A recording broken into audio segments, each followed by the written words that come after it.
আসসালামু আলাইকুম। আলহামদুলিল্লাহ।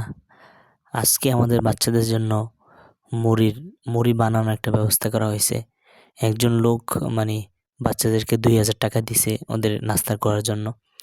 তো প্রায় সময় তো আমরা সকালে পরোটা খাই। আজকে একটু ভিন্ন কিছু করার ইচ্ছা ছিল। তো এর জন্য আরকি আমরা মুড়ি নিয়ে আসলাম বাচ্চাদের জন্য।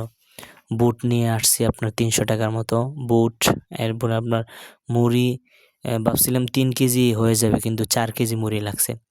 এরপরে বেগুনি, আলুর চপ, ম্যাগি মসলা, এরপর আপনার জিরা যা, যা লাগে সব দেওয়া হইছে আরকি। তো মুড়ি আমরা বানাই নাই।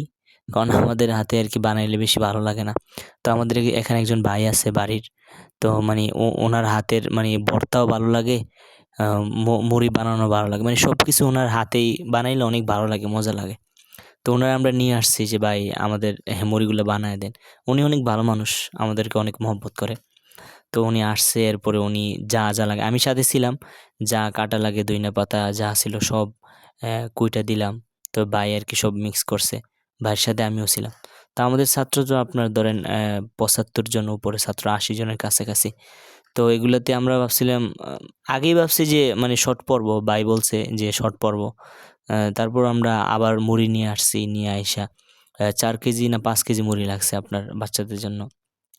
যাই হোক বাচ্চারাও অনেকদিন পরে মুড়ি খাইছে। তো হঠাৎ একটা জিনিস খাইলে অনেক ভালো লাগে, আনন্দ লাগে। তো বাচ্চারাও খাইছে, অনেক আনন্দ তৃপ্তি মতো খাইছে। তো আমাদের বাচ্চাদের জন্য আপনারা দোয়া করবেন।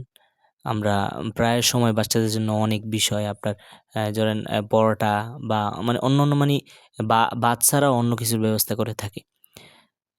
যাই হোক আমাদের বাচ্চাদের জন্য আপনারা দোয়া করবেন। আল্লাহ যেন বাচ্চাদেরকে কবুল করে, দ্বীনের দায়ী হিসাবে কবুল করেন। আপনারা সবাই ভালো থাকবেন। আল্লাহ হাফেজ। আসসালামু আলাইকুম।